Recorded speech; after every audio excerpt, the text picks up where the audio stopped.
12वीं हिंदी के छात्रों का पुनः हार्दिक स्वागत है। इस वीडियो से पहले हमने जो वीडियो बनाया है उसमें कुंवर नारायण जी की कविता के बहाने को आप जरूर देखेंगे और उसी का अगला अंश अभी मैं बताने वाली हूँ।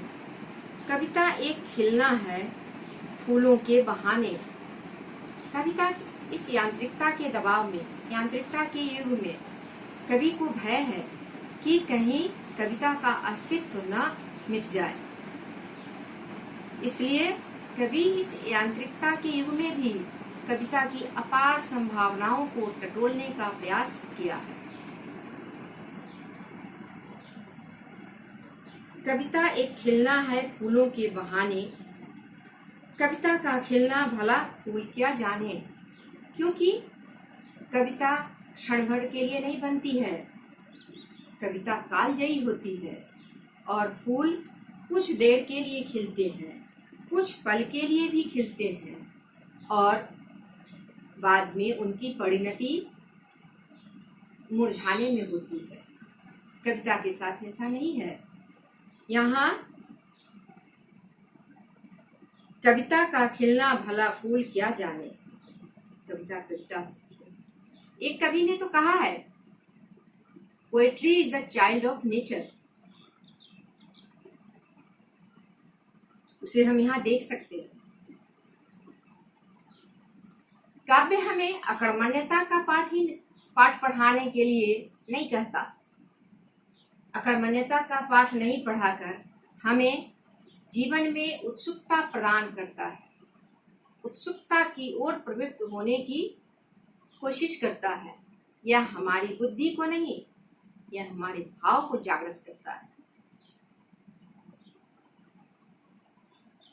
बिना बाहर भीतर इस घर उस घर। कविता का प्रभाव हर घर में, हर युग में, हर क्षेत्र में है। जैसे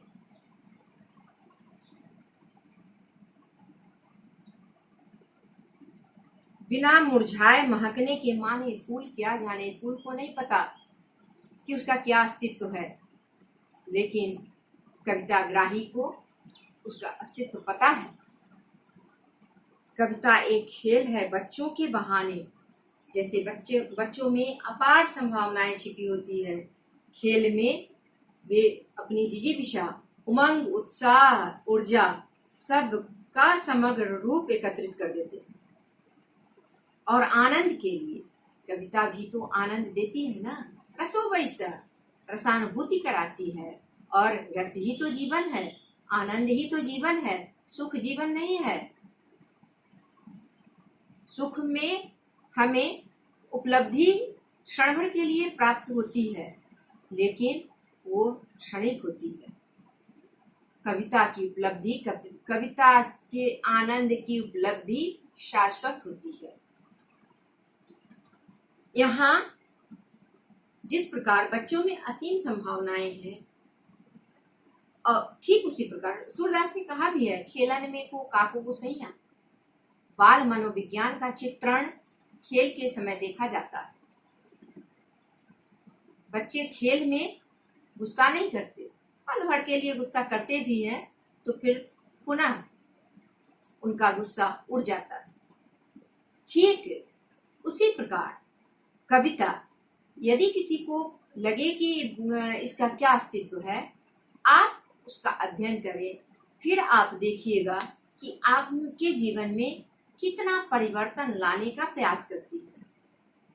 आपका जीवन सात्विक ना बना दे तो फिर आप क्या कहेंगे।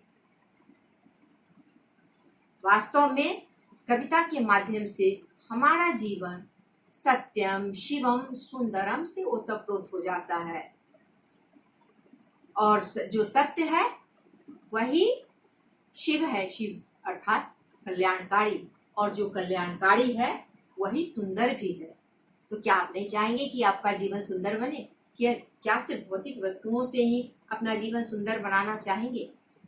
मैं एक बात कहना चाहती हूँ कि अन्य विषय आपको जीवन शैली बताता है। आपकी जीवन शैली कैसी हो, आपका लाइफस्टाइल कैसा हो, यह बताता है। लेकिन साहित्य, कविता आपके जीवन की पद्धति की प्रक्रिया बताता है। साहित्य के माध्यम से आपके जीवन की प्रक्रिया, आप किस प्रकार के जीवन जीना चाहते हैं, यह कविता बताती है, साहित्य बताता है। कविता एक खेल है बच्चों की कहानी। जैसे बच्चे खेल में अन्य उपकरण इकट्ठा करते हैं, ठीक उसी प्रकार कवि भी शब्द, भाषा और उसमें चमत्कार लाने की कोशिश करने का प्रयास करते हैं। विभिन्न प्रकार के उपादान उपस्थित करते हैं। इसीलिए तो साहित्य कला सभी कलाओं में श्रेष्ठ है। 64 कलाओं में साहित्य कला श्रेष्ठ है।